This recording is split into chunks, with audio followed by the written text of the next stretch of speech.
Denver 7 On Demand is brought to you by Ferguson and BAC Appliance Center, the best in bath, kitchen, and lighting for your home. I'm Shannon Ogden with the latest from Denver 7. As our Colorado grows, the Denver metro area is becoming an expensive place to live and to work. And some art studios say rising property taxes are threatening to price them out altogether. So now they're asking the city for help.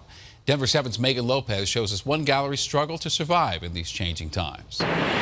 This is my studio. Inside this faded pink building, So what I'm going to do is make a bowl. a labor of love. Now this does splash. My name is Macy Dorff, and I am the proud owner of Artist on Santa Fe A studio that sat on this stretch of Santa Fe for 37 years. before it was an arts district, when the area was a little more rough around the edges. When I first moved down here, nobody wanted the building. That meant rent was Dirt cheap. And just like this clay, Macy and the artists here have helped mold the area. This is part of the fabric of the city, is the art community. But that fabric is on the verge of unraveling. Macy's property taxes went up by 100% this June. It went through the ceiling. And all of a sudden, I'm going, wait a second, something's wrong here. So he talked with other gallery owners along the street, And they saw that their property taxes were going up on the street.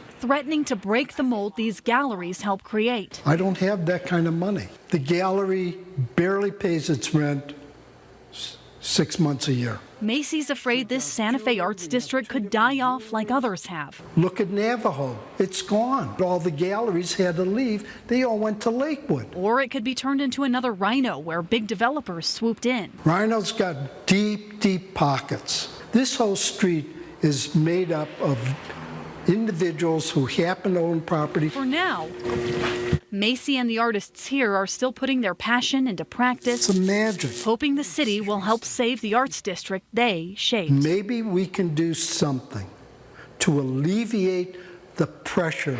Along Santa Fe Drive, This is an important part of how you define a city. Megan Lopez, This is where their heart and soul is. Denver 7. And listen to this, when Dorff bought the building about 2 decades ago, he spent about $350,000 on it. The most recent assessment put it at about $1.8 million. And Dorff says he's not sure how much longer they'll be able to stay if the property taxes continue to rise. A Denver playground is set on fire, and it's the second time it's happened this summer, and this one is far more damaging than the first. The main playground equipment at Eisenhower Park was burned sometime late Saturday, maybe early Sunday morning. In early June, there was a fire at the playground at the new Paco Sanchez Park. That cost $12,000 to repair, and the city says this one could cost even more. To fix this playground back to the level we'd really like it to be, probably about $250,000. He says this equipment might not be fixed until 2021, so he's asking people to be on the lookout for vandals at these playgrounds. Lakewood police are investigating a homicide Saturday night. They say 73-year-old Gregory Neisner was stabbed several times in an apartment on 16th Avenue. No arrests have been made, and they're asking anyone with information to please give police a call. Well, Denver's still rounding up geese in that controversial program aimed at controlling the goose population. Early Tuesday morning, the USDA was out on Garfield Park gathering up dozens of geese. Now, they will later be used to feed families in need. We spoke with a man who saw it all happen. There was 2 people out in a canoe right there, and then they had people out as well on foot, just kind of herding them into netting and then slowly bringing them into the land right across there, and that's where they had their truck parked. And there's been pushback from the community about this program. In fact, dozens of protesters were in Washington Park this weekend. They wanted more information, and they wanted to make sure these geese are treated humanely. Take a look at this, a rare wolf sighting in Colorado. Parks and Wildlife say now there have been 2 gray wolf sightings in recent days, one in Jackson County. Officials are trying to confirm another one in Grand County. The gray wolves were completely eradicated from Colorado in the 1940s. It's not been getting into any kind of trouble. We don't have any reports of it, being where it shouldn't be, and it's doing naturally what it should do and kind of ranging in and out. So we'll probably pretty much just let it lie, as it were. And gray wolves only roam free in 9 states. Parks and Wildlife told us this wolf likely came down from Wyoming, and they cannot lawfully take it back to Wyoming. The city of Aurora is ending the citizenship question when hiring police and firefighters. The city's been debating whether to lose the question for months now, saying they're concerned they're losing good candidates.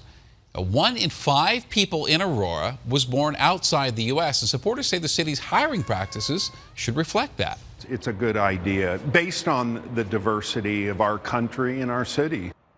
Now, all candidates still have to be legal immigrants with visas and have to pass background tests. Behind schedule and over budget, things just keep getting worse for the DIA terminal project. Problems with concrete now have pushed the terminal project behind 931 days. That's about 2.5 years behind schedule. It was supposed to wrap up in 2021. Now, the earliest, we're looking at 2024. And if contractors can't make up some of that time, the $650 million project could cost an additional $300 million. Well, Denver could be getting a big boost for some other projects. The country's head of the transportation department was at DIA pledging millions for improvements. Denver 7's Tony Kowaleski breaks down where the money will go. The U.S. Department of Transportation has awarded Colorado airports almost $48 million. It was essentially Christmas in July for airports in Colorado. Colorado Springs, $2.05 million. Yampa Valley Regional Airport, $1.6 million. Denver International Airport, nearly $18.9 million. The nearly $19 million for DIA will pay to rehabilitate one of the airport's runways, its lighting system, and will also repair a taxiway and its lighting system. The federal grant money comes at a time when the airport is working its way through another construction controversy. We have a unit within the Department of Transportation in the FAA that works in partnership with all the airports to ensure that the taxpayers' monies are spent wisely and prudently. Following her formal statement, Secretary Chow answered questions about the airport's history of construction problems. So you're aware of the history here with construction issues? Yes, and I think it can be improved, but of course, we're watching it carefully. And a vote on that massive project on Pena Boulevard has been pushed back. On Monday night, Denver City Council chose to delay a decision on whether this will move forward. But if it does, parts of that road to DIA will widen from 6 to 9 lanes.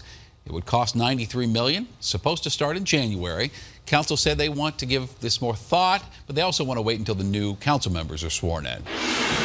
Centennial has approved that urban camping ban, the latest Colorado community to keep homeless people from camping on public property. They say it's not a problem there yet, but they have seen tents start to come up along the trails and creeks there. They wanted to move forward with the ban before it does become a bigger issue, and that vote, by the way, was unanimous. And Loveland could soon allow the sale of recreational pot within city limits. Right now, the city is dispensary-free. On Tuesday, the City Council will hold a public hearing on whether to put the issue on the November ballot. Council members will also have to decide on sales tax rate and whether to limit the number of dispensaries.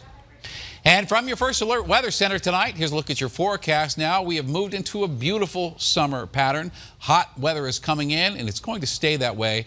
The next chance of disturbance comes at the end of the weekend and the first of next week. This has been Denver 7 On Demand Update. Thanks for checking us out. We'll have another one for you later tonight. And download the Denver 7 app for breaking news and alerts. I'm Shannon Ogden.